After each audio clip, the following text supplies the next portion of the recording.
Yep. All right, I pledge allegiance to the flag of the United States of America and to the republic for which it stands, one nation, under God, indivisible, with liberty and justice for all. Morning, everyone. Good morning. Call the meeting to order.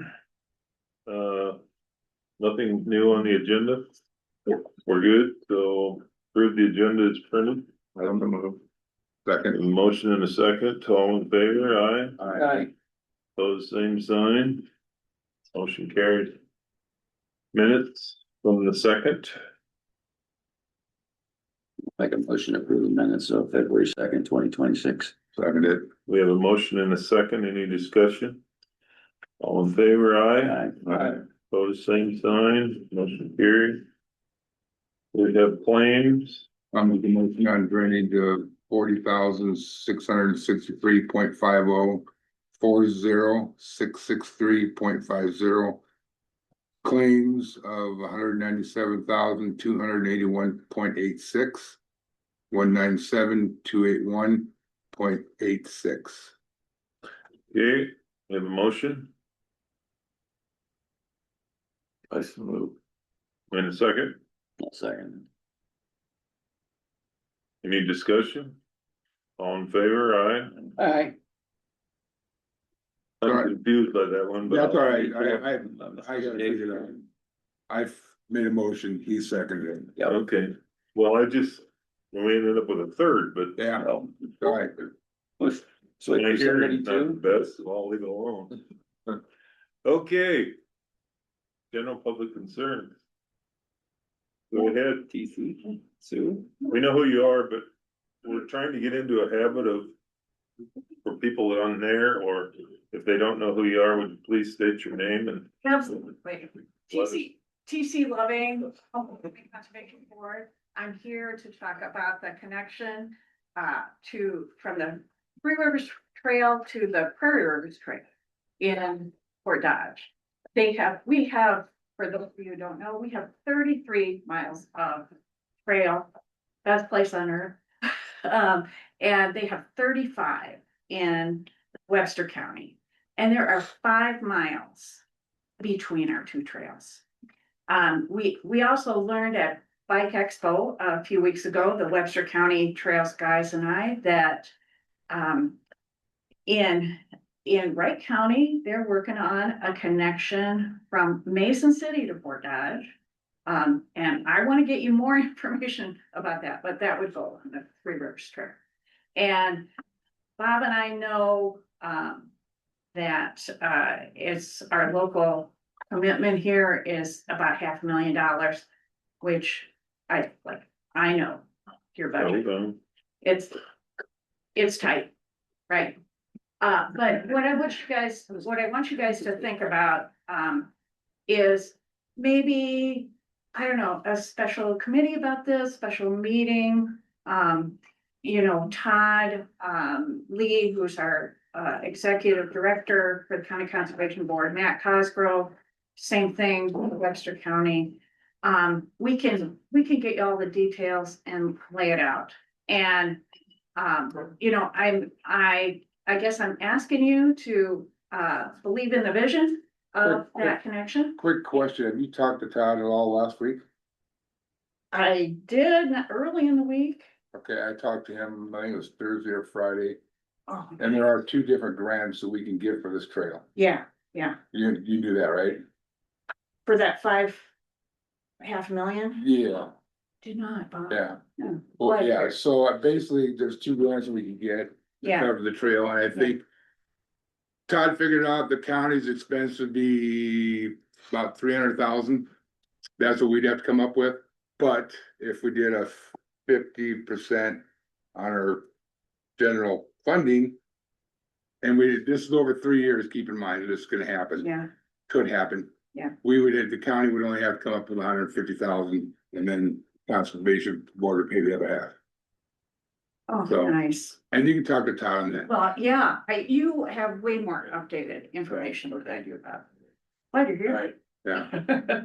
Yeah, so anyway, just just, you know, supervisors always been great trails supporting the past, so. So, just keep that in mind and, you know. If you need anything from us, you know, all the trail support. We will keep it in mind. Yeah, yeah. Thanks so much, you guys. Thank you. Thank you. Do believe there's already 750,000 with our name on it for this project if it goes through. Yeah. So it's a start. But if you don't do it, it goes back to the feds Owen Grant. and grants. All right, anybody else? So Sue? Sue Hanson, RWE. I just wanted to let you know that RWE is alive and well. And we're still in the area and still interested in the project. We actually have an office here in Humboldt, the old, is it M&H building? W&H? Okay, that's where. Your M's upside Broadway- down. Huh? Your M was upside down. I guess so. That's the old co-op building, yeah. Okay, but Broadway Exchange owns the building and they rent out offices within. And we had our last two open houses there, so we do have an office within Broadway Exchange. We have two full-time land agents who are out here weekly. And they're in and out of the office each week. So we're still, you know, we're still in the study phase with MISO. And, you know, it takes a long time to get through that. We're, as you know, also waiting on the county ordinance, which I know you guys are working on. So everything takes time when it comes to It does. doing wind farming, and you guys know that with working with Midas, how much time things can take. through government slow. So just wondering if any of you have any questions. I think you all have my contact information. You can give me a call anytime. All right, well, we've noticed you on Zoom, so Yeah, we knew you were around. okay. Yeah, cause I think you were down about 3 weeks where we couldn't get on Zoom, 2 or 3 weeks. Yeah. Yeah, we had That's issues. right. Yeah. First of the year. Okay, anyone else? Sue, D. Sorry, Utilities Mayor Rep. After reading through the agreement that you guys signed with Cole Anderson, I didn't see anything in that agreement that talked about his production hours. So I just was concerned, is he gonna be able to dig and crush and stockpile 7 days of the week, all hours of the day? I didn't know if that was something you guys had considered. I thought there was something in there. Talks about blasting times. But I didn't see anything for hours of operation or the, the actual production of the rock. I missed that one. Okay. Anyone else? Is it my turn? I think it is. Yeah, you're on the agenda. Come on up. First of all, let me say my name is Wilson Echeverria. I am the Veterans Affairs Director. And if you have anybody that's a veteran that needs information, you can see me. I'm on the 3rd floor.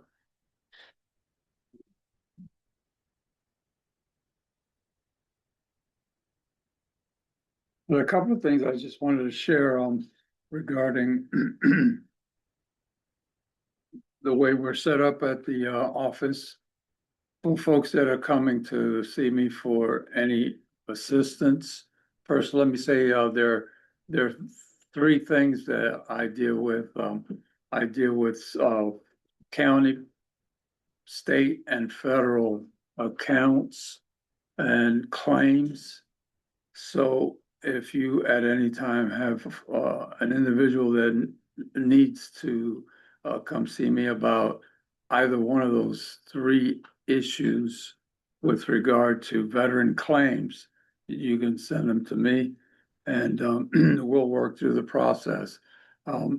Excuse me, just so you know, On the federal side, we deal with federal claims. That's any veteran that is looking for compensation regarding any illness or injury that they may have acquired during their time in service.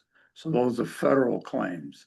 So those could involve just getting medical assistance, or it could actually mean getting compensation, a monthly stipend from the federal government.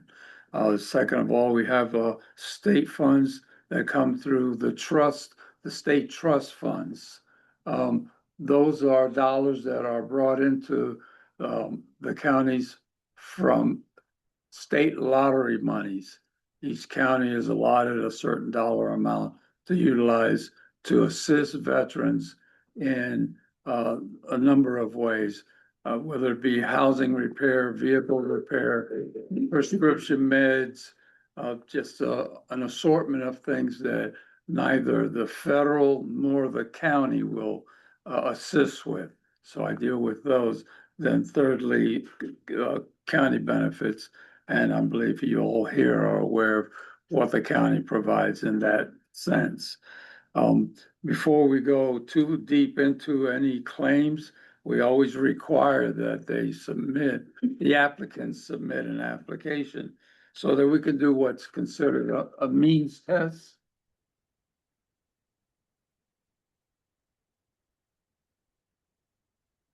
That's to ensure that our applicants are all on the up and up. That they're not scamming the county out of any funds. That form is found on the county website. So anytime someone is in need of assistance from a county standpoint, we ask that they either come see me, I give them a hard copy, they fill out, bring it back to me. I get together with our commissioners. Our commissioners then make a decision as to whether or not this is a legitimate claim. And if we feel that the claim is worthy of county funding. Okay. Is there a percentage you get rejected from the commission, or are you pretty much successful and everybody goes through? We're pretty much successful because of that application process. Yeah, we do, we screen them somewhat thoroughly. Any other questions regarding that one? As you well know, we deal with an assortment of personal information. HIPAA, we deal with HIPAA quite a bit, so we have to be real careful with maintaining HIPAA standards. I have a copy here of what we normally use as minutes for our office. It's not anything like what the minutes are that you folks are used to. And one of the things that we're really concerned about is ensuring that any HIPAA information is kept in the strictest confidence. I mentioned a minute ago that we do have a commission. It's a 3-person commission that oversees my office. So I'm not making decisions on whether a veteran is eligible or not. I have to answer to the commission. That's a 3-person commission. And with that being said, we just recently replaced one commissioner. We lost one in October, and then just recently we lost another one. And I want to introduce everyone here to our newest commissioner, Daryl Zweifel. Morning, Daryl. Good morning. And of course, if you have any questions and see him on the streets, or whatever, you can approach him. You all know him, I'm sure. And he comes highly recommended, and his application was exemplary. I will say, though, that there were very few applicants for the position, as there was for my position. I was the only applicant, and those advertisements went out 6 weeks or longer, in the reminder, and in other avenues, whether it be through talking to neighbors and so on, word of mouth. But anyway, so that's all we had available. In Darrell's case, him and one other applicant applied, and the commission made the decision that Darrell would be the most qualified in this position. Any questions with that?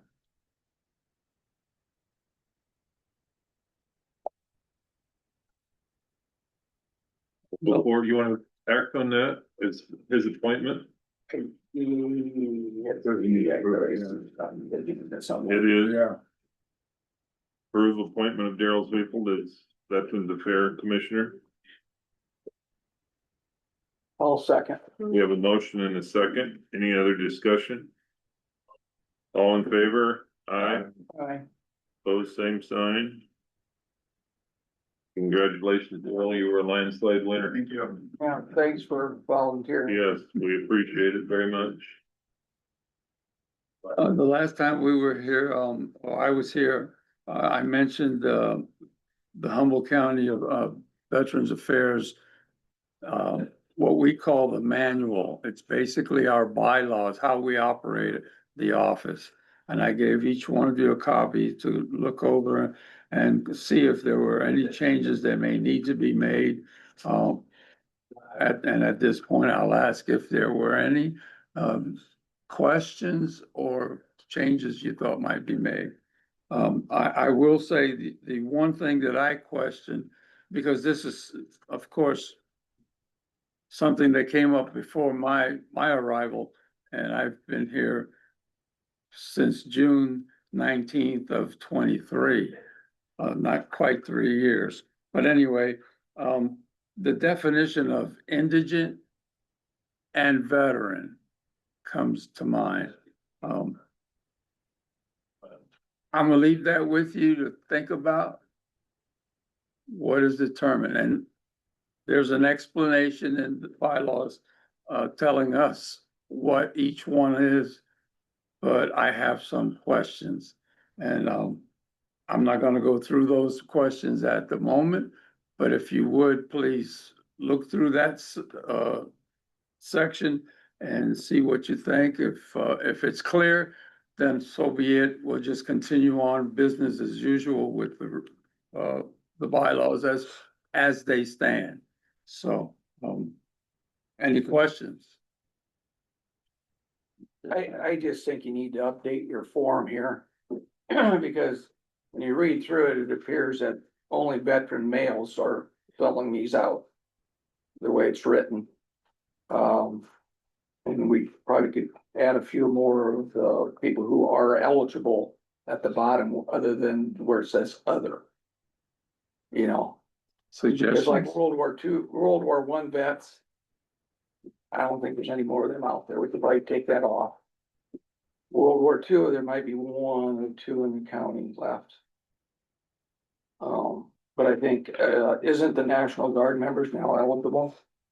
Yes. That should be on here rather than just say other. I think we need a more detailed list. Cause when you take this, you take it, oh shoot, I'm not on here.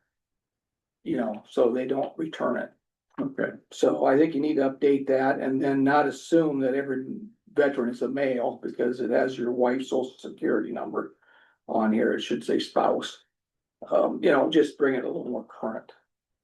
Gotcha. That's, unless this is something printed out by the state, I don't know. Is that where it comes from? That does come from the state. We need to call them up and straighten them out. Okay. Point well taken. Yeah. Thank you for your input. I appreciate that. Any others? Well, that being said, I yield the rest of my time. One issue, did we not hear a couple of 3 weeks ago? Or A quarterly report. a quarterly report, yes, from you. Sure, and I'm working on that. And one of the things that I did want to point out, I overlooked was when I submitted to you just moments ago, the minutes. If you look at that, it sort of reflects a lot of what goes on in the office on a monthly basis. And that just covers what the county assists with. So what I'm looking at is, how do I go about adding the other two benefits into that set of minutes? Do you see what I'm saying? Because right now we're just, the minutes are only reflecting the assistance from a county standpoint. And that's all you're seeing. The remainders, well, I'll say the federal, on the federal side, they're a little bit more strict when it comes to giving out information. And so what I've given you was a redacted. If you look closely, you'll see that there's been some redactions made on there. And that's because of that PII or HIPAA law that we're trying to adhere to. Well, I don't think anybody's asking for names, but I think all they're asking for is to know how many people you've seen. Yeah, Yes, and how That- do you, numbers. Dean always brought that stuff down to us and he would report. And when we got done with the paper, we would hand it back to him and we didn't have anything to do with it. Was it right? that's how it was done in the past. Dean always took, because I didn't want it getting out in somebody's, so we just gave it back to Dean. So you're just looking for numbers. We want to know what's going on. We'd like to know how many veterans are being served in our county and how many how many dollars are coming into the county to pay their rents and pay their electric bills, pay their transportation, things like that. Similar to the facts of the guy from Cassuth County and Okay, He is down south, Oh, wasn't he, yeah. somewhere? Lynn, was it Yeah. Lynn? Jim. Yeah. No, similar to what they Jim give Jones. on what they did, how many, what they're doing and how much they're bringing to help out. From Sure. what the governor told us, there's 3 different levels for the counties, and it's the bottom level, which they aren't getting a whole lot. Then there's the medium, and then there's the top, and the top are the ones that are Gonna get aggressive and getting those funds for veterans when they apply for them. We were at a meeting, 2 weeks ago? We had a lot of people down there that was telling them, our veterans people are very active, very happy, and unfortunately, we couldn't say that. Yeah, anything that I've been exposed to with regard to my predecessor in giving information out was related to county. It didn't include federal claims. The federal claims, that takes up a whole lot more of my time, and it wasn't included in those reports that Dean was providing. They were basically showing what the county was spending on assistance. Well, see, this is what we wanted to know. We wanted to know how much time, you're part-time. And are we serving our veterans with you being part-time and not being able to handle them all, or are we doing fine? This is what we've got, the names, that's fine, they can come on paper and they can go back to your office, we don't need to keep them. We need names and numbers, just to look it over and make a decision that, yes, you part-time, maybe you need an assistant. That's what we need to know, and we want to know that we're taking care of our veterans here in this county Okay, so efficiently. you just said names again. Yes, You, the names are don't fine. need- we don't names need are fine names. As long as they come here and you take them back, we don't want them. We just wanna know what's going on and are they all taken care of? And, that, As well as on January 3rd, before January 30th, April 30th, July 30th, and October 30th, according to an email, that your quarterly report is due down here. Right? mhm. And we haven't gotten And we haven't gotten it for a long time. 2 years. So, So and leaves us in the dark. Sure. Okay, well, then I'll take this information back with me and anything you don't care to keep it or handle it, All right. Are you leaving your door open? I'm not. I'm leaving the shade open. And I've not received a single complaint. Folks are coming in or they're knocking and are being allowed in. So, I don't believe that leaving the door open is conducive to our conversations not getting out into the hallways when we're discussing HIPAA and PII issues. So I leave the door closed for that reason. But the lights are on and the shade is open. If I step out to use the restrooms or I come down to the meetings, I post a sign that says, will return in 30, 50, however many minutes. Now, keep in mind, I also do outreach. I'm required to do outreach, which takes me outside the building. And I can't say I'll be back at a certain time. I can only give approximate time frames that I may be out doing an event. I just hope that you're doing your job. We were at the supervisor meeting 2 weeks ago. And I had a supervisor from Wright County come up and said he had 3 vets from Humboldt come over to Wright County. When we should be serving those 3 vets. Did you get more detail? Why? Because I have a call in, Jim, and I have a call into Wright County and Hancock on them, the vets that they have seen from Humboldt County. So I have names of everybody. sure, but I would like to know what I'm being accused of. No one's accused me of anything.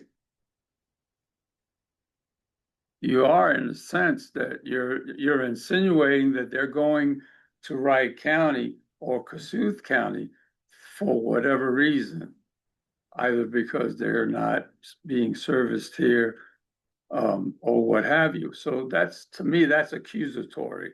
That's saying that they're going elsewhere because they're not getting recognized here. So as the accused, I like to know why they're going elsewhere. Is it because my surname doesn't reflect the population of this county? Or is it because of some other issue? There could be racism involved, or it could be somebody just doesn't like the fact that I don't open up during the hours that's convenient for them. Because let's face it, I'm open from 8 till 1, Monday through Thursday. Who's to say a veteran doesn't show up at 5 minutes after 1 and sees that I'm not available? And then they go back and they'll go to Wright County where they have a full-time employee there, and they could come in Monday through Friday, 8 to 5 or whatever. So I would like to know what those reasons are for people going elsewhere. Because if you ask just about anybody that I have serviced, that I have definitely serviced and have proof through whatever means, and see if they can tell you whether or not when they come to my office, do they find me in the office? And if not, have I posted a sign that shows that I'm out doing business for the county or for the Veterans Affairs Office? I could be going out buying stamps. I could be doing I could be going to pick up widows who can't make it into the building. I'm going out, I'm literally going to their homes and picking up their bills, the ones that we know are in need of assistance. So for anyone to say that they're having to go to Wright County or whatever other county, it's beyond me. I do know this, there's one example, there's a person that did try to go to Wright County.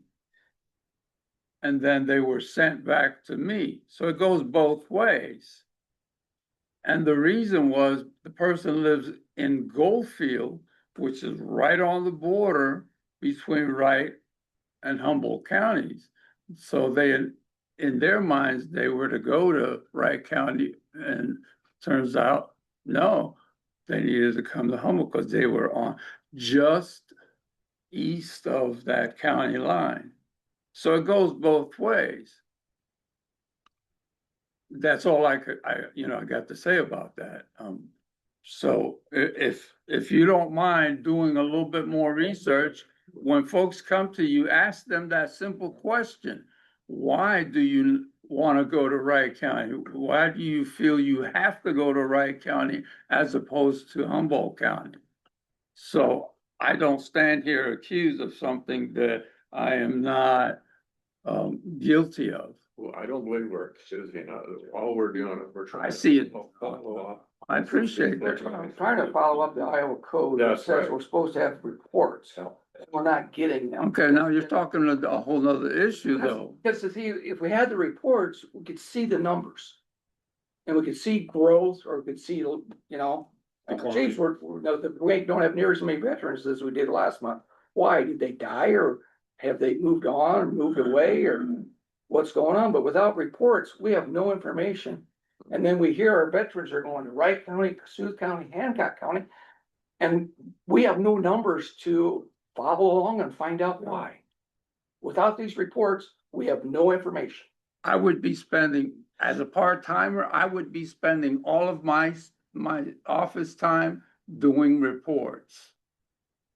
If you could simplify That's a lot it, of hours for 4 reports in a year. if you could simplify it down to one report that says how many, or how often do I service a veteran?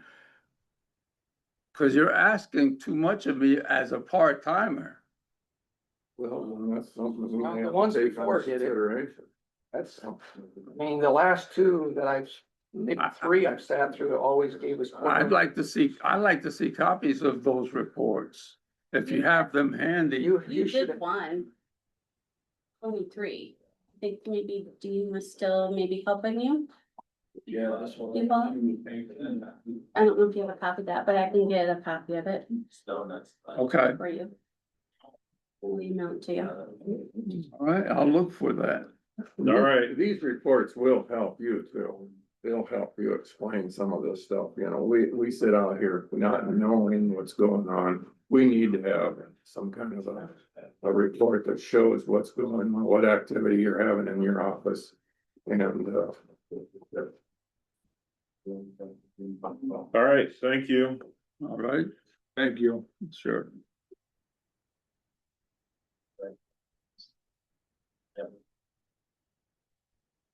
Thank you again, Daryl.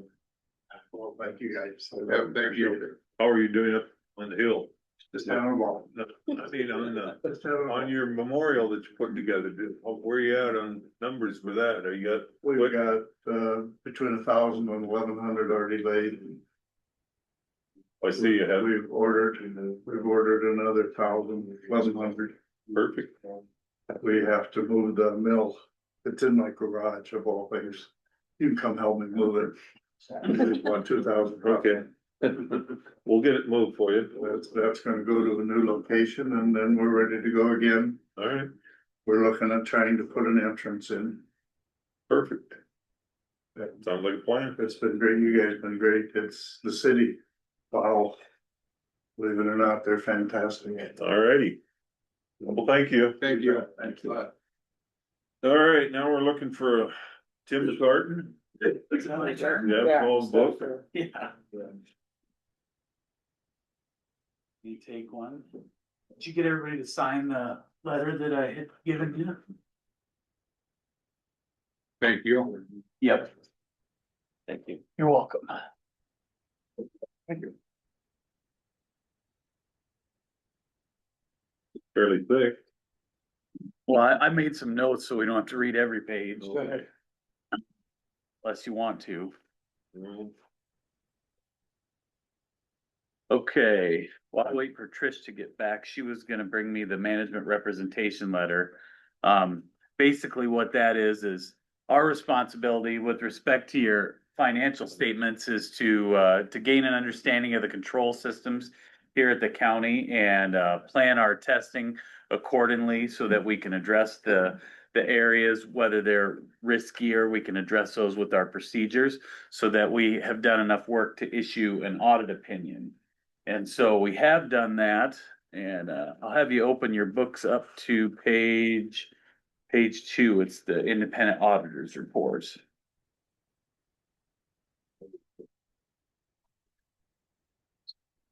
Sure. I'm gonna just make mention here, this is a qualified opinion that you have multiple major funds with the county and multiple opinion units, and you can see you get a qualified opinion on those areas. And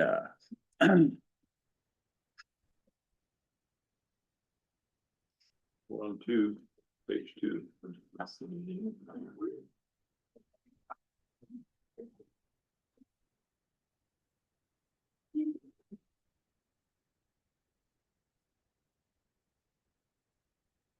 The qualified opinion, what that means is that there was one aspect of the accounting here at the county that is not presented in accordance with generally accepted government accounting principles.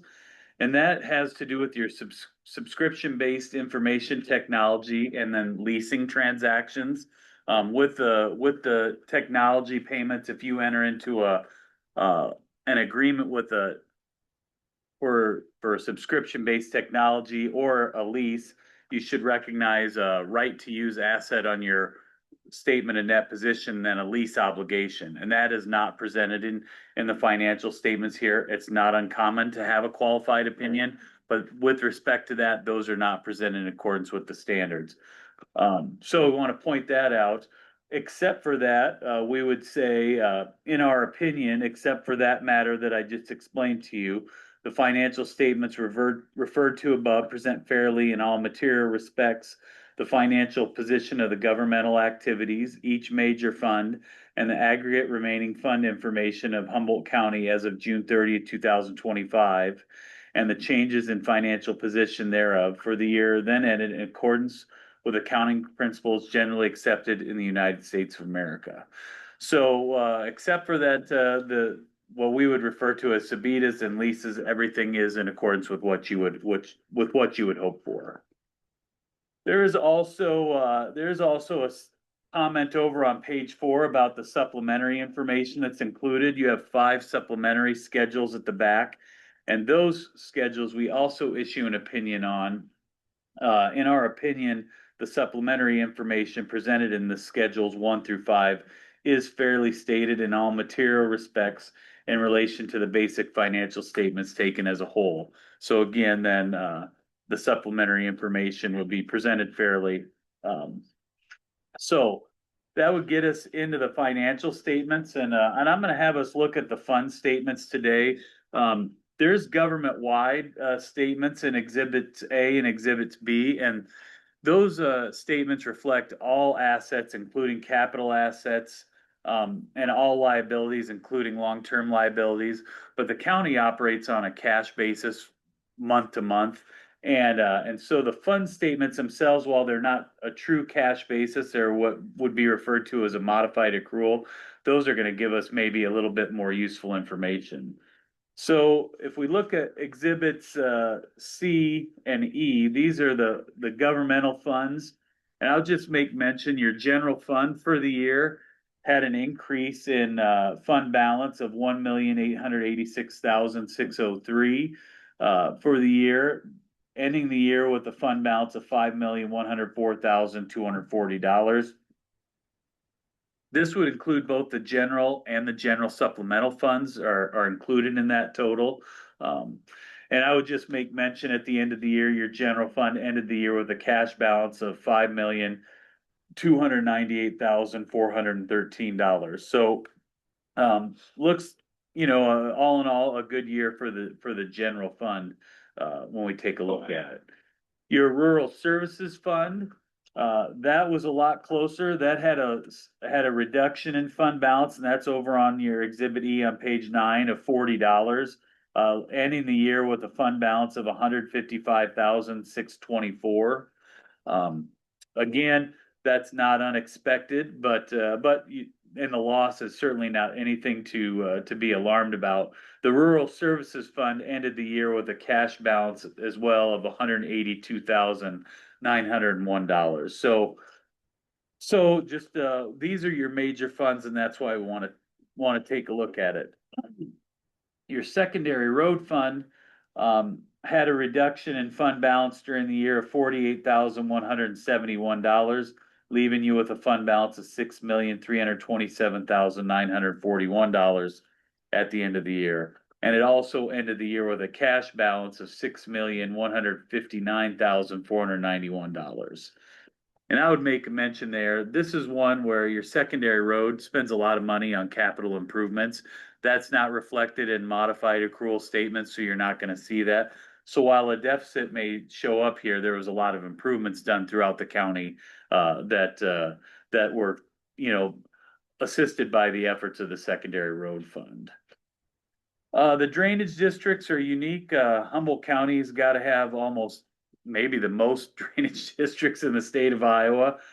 Those are all individually reported in total here, but those are looked at on a fund by fund basis.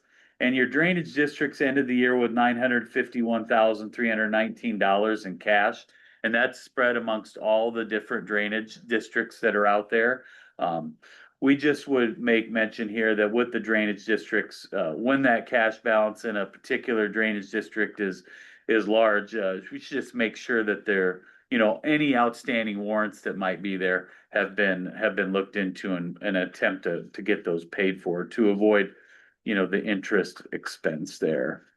And then all other governmental funds are included in your non-major column, and your non-major funds had a reduction in fund balance of $45,051, leaving you with the fund balance there of $1,829,965 at the end of the year. And those funds had a cash balance at the end of the year of $1,771,409.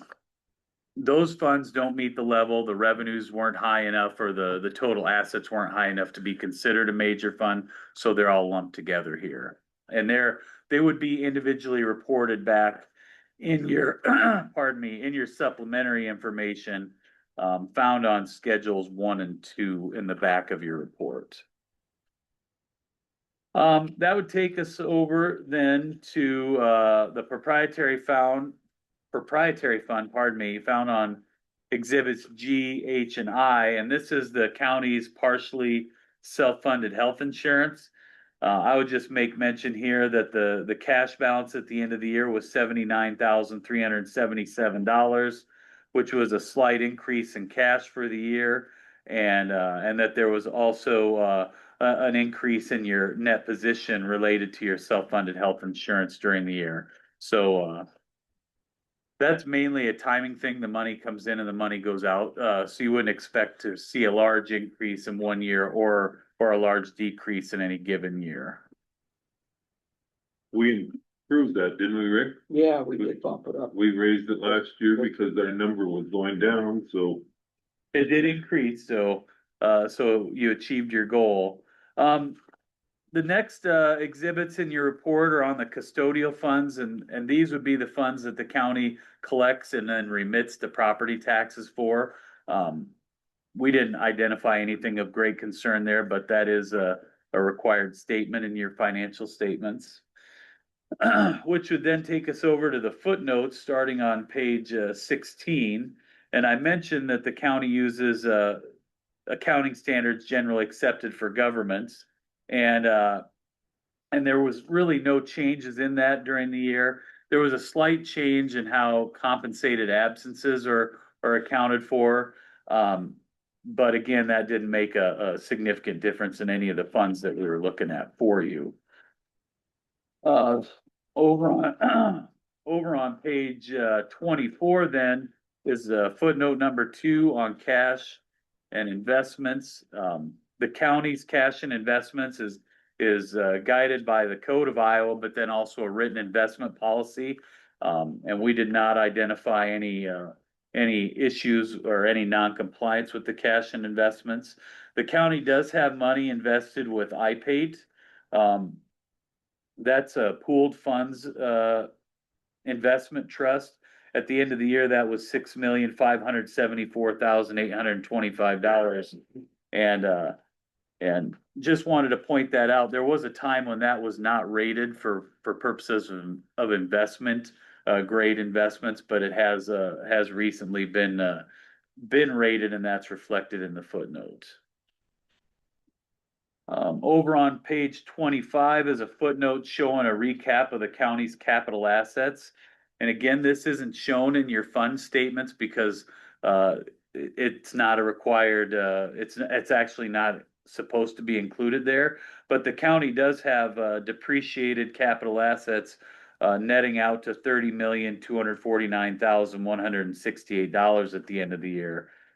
Most of that is included in an infrastructure total you can see, but then equipment and vehicles is also a large item, along with your buildings and improvements. So that is a large asset for the county. However, it's not reflected in the fund statements that we went over.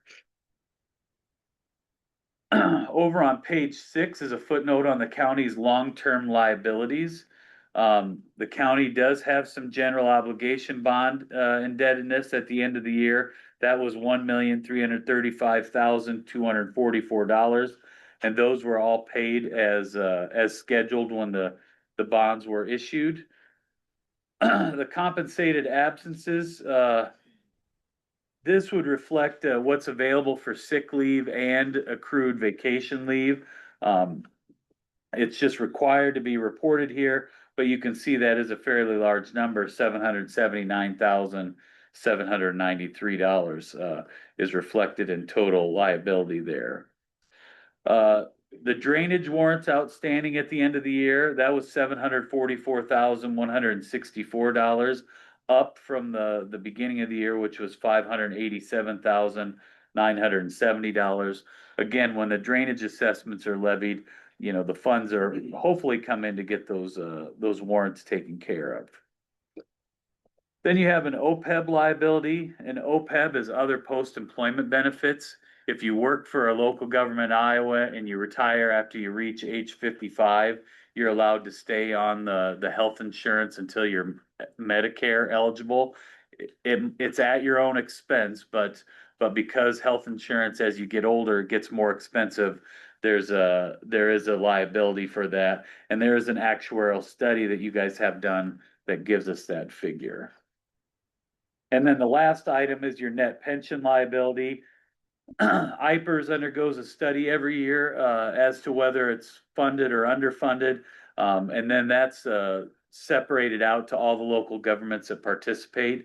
And the county's portion associated with the governmental funds that were reported is $1,411,000 at the end of the year. Now, they won't send you a bill for that ever, but if the unfunded portion of IPERS would continue to grow, you could see rates increase, whether it's for the employer or the employee. And so that's why they like to keep an eye on that figure.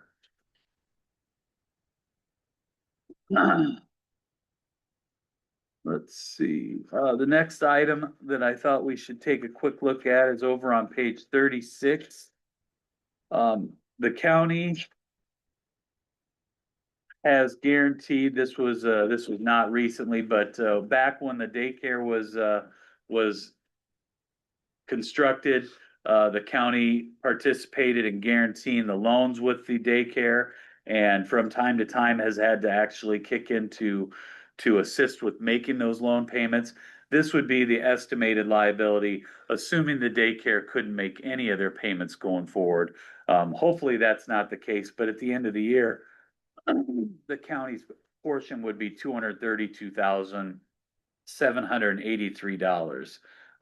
So again, there's a schedule down below that would be paid at a rate you know, if they couldn't make any payments of about $22,000 a year. So the last couple items on page 37, the county has been subject to some litigation. However, there was no estimated liability associated with any of that litigation. So just the mere presence of that is reflected here in footnote number 14. And then we did just receive the management representation letter accepting responsibility for the financial statements. Over on page 38, this is a comparison of your actual results to your budgeted results. At the end, or for the end of the year, June 30, 2025, the county did exceed the budgeted limits in the county environment and education function, in the administration function, and then also the capital project function. Now, the Code of Iowa would say that you should amend your budget prior to allowing any expenditures to go over what was originally budgeted. And we would recommend that you comply with the Code of Iowa. It's not uncommon for us to go to a government where they have overexpended their budget, but in a perfect world, the budget would have been amended, and then there would be no issue as far as a report comment here. So we'd like to point that out to moving forward. Okay. I mentioned the supplementary information in schedules 1 through 5. This is just going to be some more detail on your non-major governmental funds and then your custodial funds for the year. I would encourage you to take a look at those. If you have any questions, you can let me know, but we don't have to take your time up this morning. But I would have you flip over to pages 51 and 52. This is our letter on internal control and compliance. We're required to report any internal control deficiencies that we would feel either are considered a significant deficiency or material weakness. We identified 3 areas that we thought were that reached a level of significant deficiency. One of those would be the segregation of duties. And again, for probably every local government that we work with, they get this comment just because with the limited number of people that work in some of the areas, it just comes from time to time that you just don't have the proper segregation of duties. So we just encourage you to ask questions. If something comes up that you have questions about, be sure to ask because you guys are, again, part of the oversight here.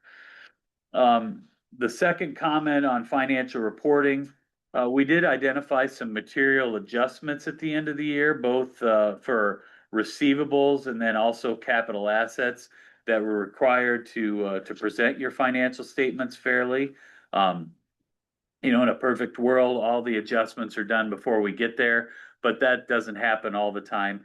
And so we did have that issue and wanted to point that out.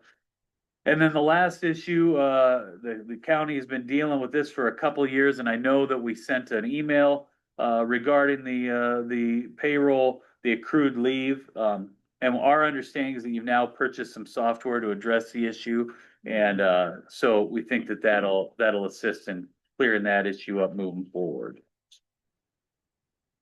The other findings and statutory comments in the back. We talked over the budget. That's the main item there.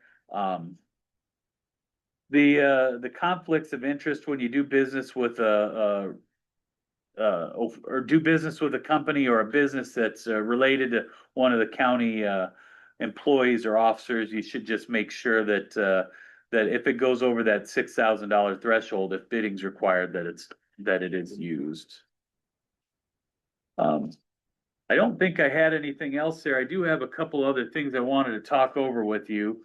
I was here, I don't know if we talked about it last year, but you got those ARPA dollars in, and so during the year ended June 30, 2025, the county spent federal dollars of $1,192,662. That was a combination of ARPA money being spent and then some FEMA dollars that came in. When you go over $750,000 in federal expenditures, you generally are required to have a single audit. which would include some additional schedules in your report. But in the county's case, the only thing that put you over the limit was the ARPA money. And so in that case, we could do a special compliance engagement that has to be submitted separately. And so we have also done that. And with the compliance engagement, basically, there's just a 3-page report here that we'll leave with Trish. But basically, we did not find any non-compliance with respect to the spending of the ARPA dollars that took place during the year ended June 30th, 2025. Cause they had to be spent. We had to have them committed by December 31st of 24 and then have them spent by the Correct. 25. Correct, and this compliance audit, it does not get submitted to the Federal Audit Clearinghouse like a single audit would. However, it does get submitted to the state auditor, so you'll have your regular audit report and then the compliance audit as well. Does So, this function apply, I'm sorry to interrupt, does this function apply to the opioid funding also?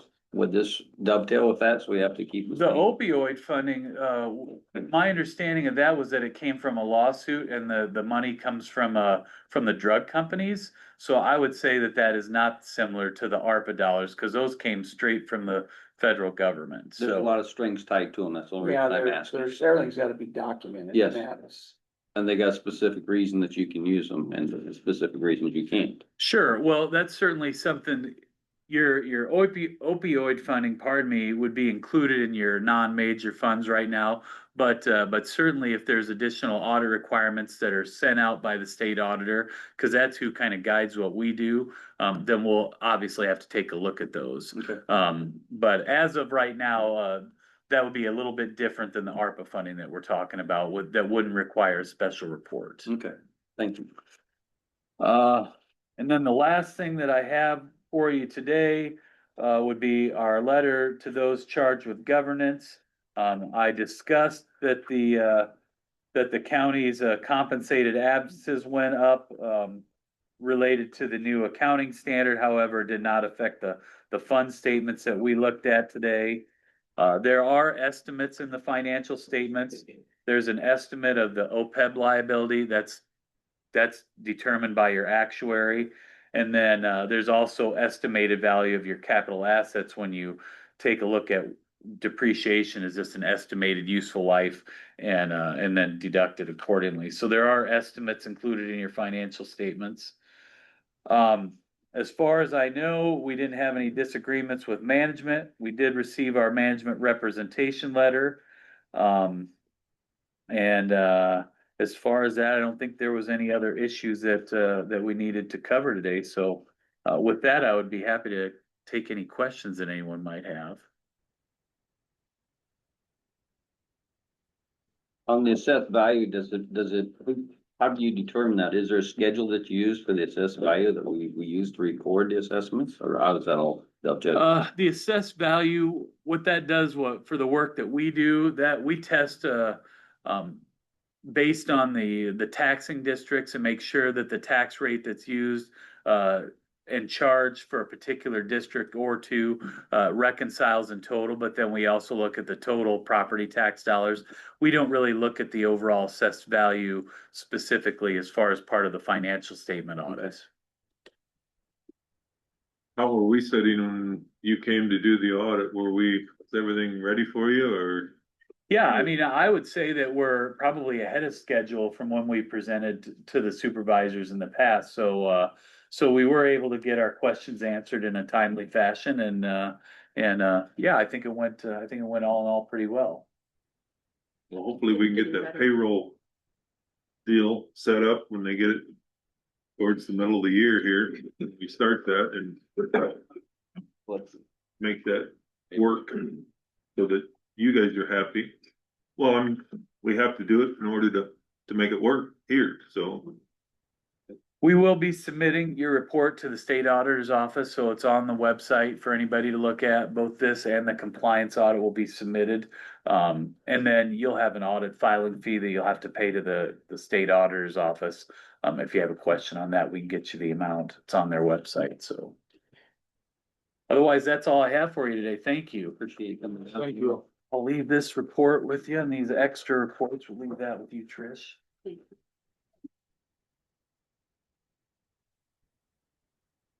All right, thanks for having me. Thank you. Remember, go Hogs. He's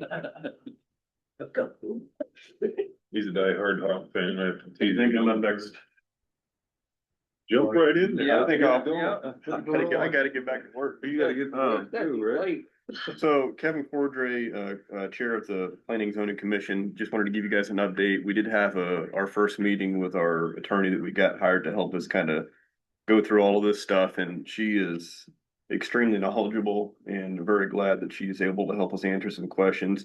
In that meeting, that first meeting, we really talked about procedurally about the order in which we need to do things to make sure we're doing them correctly and don't get caught without having all of our I's dotted and T's crossed at the end of the day here. And in that conversation, she strongly recommended that we, with as close as we are, that we get the new comprehensive plan in place first before adopting any new ordinance, including the proposed wooden ordinance that we've been working on. And, you know, miracles do happen. Why? It's a draft of the comprehensive plan. It's not that cool. We got it this morning. The paper's still hot, so from being printed. 5 a.m. So we've got, and so this is a proposed timeline that I'm gonna give you guys based on our conversation with her for the comprehensive plan and as well as rolling into the adopting a new wind energy ordinance at that point too. And this is a sort of a best case scenario timeline right there, but tomorrow we're having a planning and zoning meeting just to review this final draft, see if there's any other changes we need to make. We've seen the first 5 chapters. What's new was chapter 6 and then some maps at the end, so that's just the new stuff that we've got to look at. So we're doing that tomorrow, and then we've got we're gonna have our public hearing scheduled for planning and zoning on February 27th, where we have to have that, and then we can adopt the comprehensive plan at that point. After that, we can then bring it to you guys. And, on March 9th, you guys can set your own public hearing for adopting the comp plan. And so on, all of this is based on, we've got to have, I'm not smiling at, we just set a meeting for March 9th. well, this is all just Just seems like it all runs. theoretical. It together. does. Yeah. Like, so this is really trying to accelerate as much as possible. You're good. Timeline. So, this is all tentative until 5 minutes where it takes place most times, but I just wanted to give you guys an update. We do have another, call coming up with here pretty quick to talk more in detail about some of the ordinance and stuff that we're working on, but this first conversation was really about making sure we're doing things procedurally correctly. So this is again, another deviation from when we talked in November when I was here. We talked about, amending the ordinance for the current comprehensive plan. You said, as close as you are to having this new comp plan done, you really need to get that done first and then do the new ordinance. And, by God, we've got it here. So that's what we're gonna do. So do you guys have any questions for us? What was your attorney's name? Her name is Maria Brownell and the firm is Ehlers and Cooney in Des Moines. Right. Did I miss anything there, David? You just need to tell them when we talked to her that morning, she's really good, I believe. She's a very, very sharp person and she knows Yeah. the rules. I wish we would have had her 2-3 months ago. Probably would have saved us some time. Actually, 6 months ago, would have saved us a lot of time having her. Just, she just knows more than really any of us do as far as procedurally and timing and how to do things correctly. So that's all I've got for you guys. I just wanted to give you guys a quick, wanted to give you an update, let you know what We we're doing. appreciate it. Thank Yeah. you and sorry for you being late. Yeah, Yeah. it's no worries. All right. Pages is that? Program. It's a lot, a lot of light reading here if you want it. So Well, it looks like about 106 pages. So, yeah, 106 pages. Yeah, they don't fit in our. Yeah, it's a lot. So, everything we've had before today was this. This is all the new stuff we got today. So we got the last chapter and a whole bunch of maps or appendices that we've got to review. So Thank you again for all of you. Yeah. Oh, yeah. Oh, yeah. All right, Ben. Are you ready? My turn? Yeah. We're ready for you. Morning. Morning. I just have the one item on the agenda today. Last week, we were here to award the project to Matthew for P19, hold in place with a 3-inch overlay project. And after we awarded the project, they signed and submitted, their contract, all their bonds, their railroad insurance. They submitted everything online to us. So, following the DOT's cheat sheet, the next step is to approve contracts and bonds with Matthew Construction for the paving project. Is that in our pack here? I sent it to Shauna, but I mean, it was. We got a copy of their insurance. Oh, I got the insurance. Contract, Like, all of the contract documents Yep, I got together it. was like 30-35 pages, so I told Shauna to just print the cover sheet of the contract.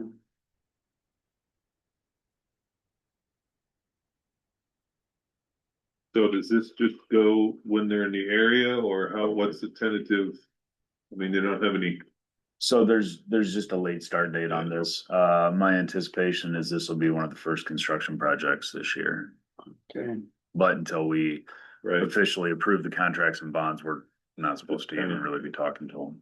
Okay, I'll make a motion to approve the contract and bonds for the paging project FMCO 4692 and 93. I'll second it. We have a motion and a second for the contract and that's with Matthew. Yes. Matthew Construction. Any other discussion? All in favor, aye? Pose same sign. Motion carried. I already signed. It's online now, online? so Perfect. with you guys doing the approval, I'll go online and sign everything. Use Rick's credit card, dude. Okay. Anything else? We're done hauling the stockpile. We are cutting trees this week, so. He's part of that. Yeah. We're all excited. All of, like I said, all the stockpiling is done. The last one was over in Hardy area. That was completed Friday and I think the weather's supposed to be nice at least 3 days this week, so plan is run around, cut a bunch of trees. So, Okay. The Friday, blades, Bob and I were over there, sorry, and had a review with Ben.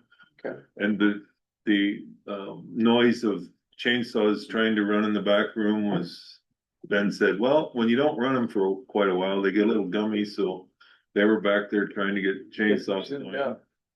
I would just remind you again, to please tell them to make sure they're really safe, so nobody gets Yeah, cut or gets wear their chaps and wear their chaps and be careful going in and out of the ditches, so. the blades did do a nice job of getting that crumb roll brought in. I he texted you and I'll commended them. let It does make, it filled the ruts and it looked a whole lot better and it shows that we're actually out there doing something. I appreciate that. Yep. Thank you. I'll let them know. So we'll probably be out hitting them again this week, I would assume, as the weather starts turning around, the roads will start getting softer. We'll have more material to drag around and. Did we make anybody mad for stealing their donuts? No. We were there nobody- Friday. Nobody even noticed. There's donuts on the table, so Bob and I got to have a taste test of the donuts, so.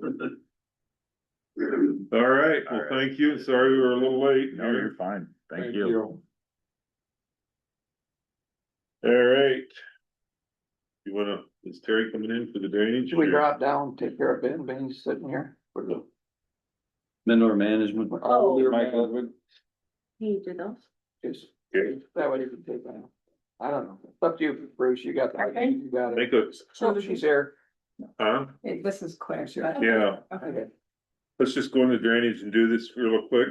Make it. Don't you wanna make that motion? I'll make a motion to go into drainage. No, second. Have a motion in a second, we're into drainage, all in favor, aye? Aye. Pose same sign, we are at 9:38. All right, Alright, who's second? Mike. Okay. All right, I just have a couple of quick things. So we got the quote from, Brush and Weed for the 3-year rotation for the drainage districts. And Chris probably knows this better than me, so I don't really know like what area. I believe it's, To South Half, okay. For the drainage or for the, for the, yeah, that's for the county roads. Yep. Yeah, for the drainage, I know part of it is Cassuth, so I'm assuming it's the north. North. Okay, And then yeah. east, Northwest. northwest, Northwest. okay. Okay, so it's gonna be for the northwest. And that's part of their 3-year rotation, so they're going to be doing that. They have each of the districts listed, which, do you want me to go over each one individually, or 'cause you guys have all that? Okay. All right, so that, and then also for the hard county roads, I'm just gonna present that too, just because it came in with it. It's gonna be for the hard service roads for the county. They're gonna be spot treating, the south half of the county. And for like the thistle patches and so forth. And so those numbers are also on there. Those will have to be approved today if everything looks okay. I'll add to that, when I visited with him, he only estimated 2,000 ounces of escort, and last year he used 2,700 ounces. He ate 700 ounces himself because he didn't have it in the budget. This year he runs it to 3,000. He said if we don't use 3,000, it'll be less than this budgeted price, so. Okay. I guess the other thing is he usually calls and lets us know when he's gonna be in the area so that we can put it out that they're out running around. There he is. Yep. He's not here. have to be here, but they stop, they didn't, So you'll do that, right? Yeah, we notified the county up here, Trish, usually I'll email the office up here, then I'll let the sheriff department know as well, whenever we're working in the area, whether we're spraying and we're doing drainage digging, so they kind of have an idea where the guys will be. Alrighty, So it's good policy. well, All right, I'll make a motion to approve the B and W control specialty quotes for 26 brush control. No, second. we have a motion and a second for the control. Any, any other questions? All in favor, aye. Aye. Opposed, same sign. Motion carried. Okay, and the only other thing is just an update on DD 11 sub 1. Mike went out and took some pictures. I didn't make copies of the pictures. I was just gonna pass them around, but he took pictures. They are basically, the tile is operational, so they're basically done with the most important part to get it running and everything moving. So then the remaining items to be completed will be leveling the spoils of the ditch clean out, seeding and fertilizing the ditches and the crossings, pouring concrete where the pipe outlets and go into the box culvert. And then they're gonna crush the old county or the tile, in the county road row. And then just touch ups, and that's gonna be when the weather starts to warm up a little bit. There was some big chunks of dirt there. Yeah, There are. yeah, there are. So, the Colin Klingbeil from Jacobs and Westgard said that he felt they did a really good job and did it pretty quick, and the end date was supposed to be, to get the contract completed is supposed to be February 27th, and they are basically, I mean, everything's running, so it's just the final touches on it, so. Just an update on that, Awesome. yeah. Any other questions on that? Anything else in drainage? And I do not. Okay. With that, then Make a motion for out of drain. we'll go out of drainage. And a motion in a second. All in favor? Aye. I Opposed, same sign. We are out at 9:47. That'll make that 44 on what I was looking at. Thank you. Thank you. You wanna see if James ready for Yes, his? he's out there. Oh, okay. Well, how about we do this accept and place on file the MMP short form for Michael Ludwig. All the paperwork in place for that, and we have that in your packet. Yes.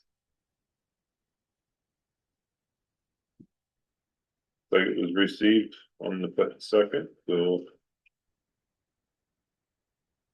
Any questions on that?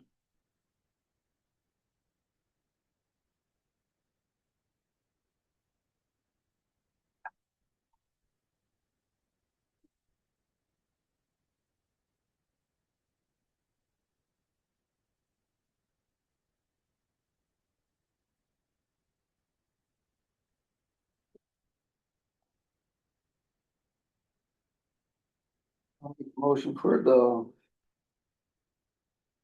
management plans for Mike Ludwig on site number 71455. Number 67093. The last site 58157. Seconded. Motion and a second for the said sites. Any other discussion? All in favor? Aye. Opposed, same sign. Motion carried. All right. Want to do your committee reports?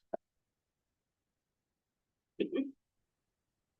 Bob, you want Monday evening, Bruce and I went to the city council meeting, and of course, they discussed pricing on a new police department. Anywhere from probably 400 to 700,000, if not more. And then Tuesday, I had an EMA and 911 meeting. And then Friday, Bruce and I met with Ben Lutz. All about his review. That was it for me. Wednesday, wrote a letter to Mark Thompson about severance tax and the ability to tax mineral extraction. Cause we got plenty of quarries around here. Haven't heard back from him yet. Did call in Dovetail, Friday, there's a ISAC webinar update on Bill's tracking. I watched that and lo and behold, they had a severance tax on CO2. So I called in and, Jamie Cashman was the moderator that I had, posed the question, does that apply to mineral limestone, aggregate, gravel, sand? He said if it did, it goes to the state. So to dovetail with that, I made a couple phone calls and there's a hydrogen extraction well in another county close to us. And Mike Clemish was at that one because it was a big deal. The question was asked about the financial gains and the tax benefits from that. And he said it's all taken care of. It's going to the state. So it looks like everything we're doing out here to try and improve what we're doing gets taken away. It's not encouraging to keep trying. Well, Yeah. and believe me, when the state sees they can start getting tax money from the carbon capture pipeline, they're gonna push harder to force it through the state. But Luke has come on after Jamie got done talking. He said, stay tuned, Mike. He said, there's more bills coming up that may address what you're concerned with. So I don't know where it's going to go or if it'll get traction at all. It's yet to be seen. That was Friday, the ISAC webinar. Met with Nathan here on Thursday. About this, getting estimates in the spring, and thank you. He already left, didn't he? Mm-hmm. Friday, I got a call from Luke Seberg, Iowa State Specialist on renewable energy, and we had probably an hour, I suppose, conversation. He's got a lot of information. Did we go to something like that in Fort Dodge? Yeah, we went down to Deer Creek, wasn't it? Yeah. Was it called the R Step? Do you remember? I don't remember. Wasn't that through Midas? It was, Midas sponsored it, Yeah. but it wasn't through Midas, they just helped provide the location. Well, this guy, he's from Iowa State. Maybe you can add to this if you know him. I don't know. He's from Iowa State and there's a grant that they put on to basically come out and put on seminars. So I'll get a hold of Alyssa today, the economic development I'll lady. bet you it's the same thing you went through down there. I'm thinking it is, but I don't know. What was his name? I'm sorry. Luke Seberg. Iowa State, wind energy specialist. And then Linda sent me a boundary and annexation survey webinar. That was an hour and 47 minutes. It was exciting. No, That was Friday. that was Saturday. Did some research on wind energy bills coming through, and I don't know if you guys want to talk about this now or not, but went through and just kind of trying to figure out what's going on. There's a lot of them out there. There's a multiple bills, but they basically say the same thing. It's that SF 376 from Clemish last year. Now he's got Reichman in there. He's got Young.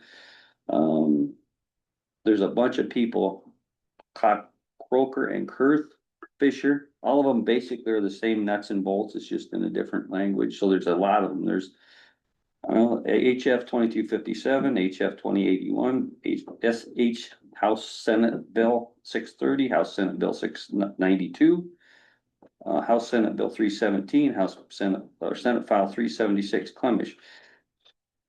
They're all saying the same thing, but it's like they're throwing a lot of darts at the board. So my thought process is that probably one of them is going to slip through. So the bill basically says we either they're going to establish what we do. So it's just accelerated. There's more on transmission lines in the right of ways now. There's at least 3 more that they put in for that. Iowa's is a new one I just found. I've been looking through all of those too. HF 2228 is one, HF 736, Senate HASSB 3063, Senate File 2214. That kind of, it tells me that they're thinking about it and they're moving things. I don't know if you was familiar with these or not, Sue. I'm personally not real familiar with them, because we do have a government relations team, Sure. but we do get updates, once a month, once every 3 weeks. And we should have a meeting coming up here soon. I'm sure they'll bring them up. Okay, I did that Saturday also, researched all them. I'm done. Well, no, and Mike took up all my time too. All right, Rick, go ahead. I had no meetings that, so I just had to throw you under the bus. Alright, I'm gonna go back to January 27th. I had a housing meeting, city hall. One on the 28th. I had IDDA meeting here in Humboldt. Then in the afternoon on the 28th, I had a Midas meeting in Fort Dodge at 3:30. And then on the 30th, I was down in Des Moines for the ISAC, and I was gone last week. All right. As Bob stated earlier, we went to the city council meeting on Monday night. Listened to that. Then on Friday, I was out with Ben also for his review. I would remind everyone this Thursday at 4:30 is the mobile food pantry. Down at the fairgrounds. We also have the Farm Bureau meeting tonight up at their office. 6 o'clock. So, other than that, I think that's all I have. Next Monday, the courthouse is closed for President's Day, except for the court. Tuesday to be open.